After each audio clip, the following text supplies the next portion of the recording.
இருதய நோயாளிகளை சமாளிக்க மலாயா பல்கலைக்கழகத்தில் இருதய அறுவை சிகிச்சைக்கான நுழைவு திறக்கப்படலாம். அக்டோபர் மாதத்தில் இருதய அறுவை சிகிச்சைக்கான படிப்பு திட்டத்திற்கு மலாயா பல்கலைக்கழகத்தில் தகுந்த அனுமதிகளை பெறும் என்று உயர்கல்வி அமைச்சர் ஜம்ரி அப்துல் காதிர் தெரிவித்துள்ளார். நாட்டிலுள்ள இருதய அறுவை சிகிச்சை நிபுணர்களின் பற்றாக்குறை அக்டோபர் மாதத்திற்குள் தீர்க்கப்படும் என எதிர்பார்க்கப்படுவதாகவும் அவர் குறிப்பிட்டார். கடந்த மே 29 அன்று இருதய அறுவை சிகிச்சைக்கான பாடத்தை நடத்துவதற்கான அங்கீகாரம் பெற்ற பல்கலைக்கழகங்களில் மலாயா பல்கலைக்கழகமும் ஒன்று என்பதை அவர் உறுதிப்படுத்தினார்.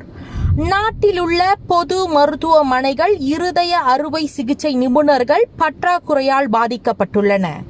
இதன் விளைவாக இருதய நோயாளிகளுக்கு அறுவை சிகிச்சைக்காக நீண்ட நாள் காத்திருக்கும் பட்டியல் உள்ளது.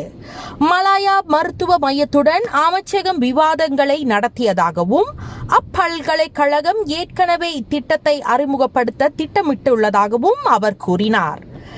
இதே போன்ற மற்ற பல்கலைக்கழகங்கள் இத்திட்டத்தை வழங்குவதற்கான சாத்தியக்கூறுகள் குறித்து ராம் கர்பால் சிங் கேட்ட கேள்விக்கு ஜம்ரி மக்களவையில் இவ்வாறு பதிலளித்தார்.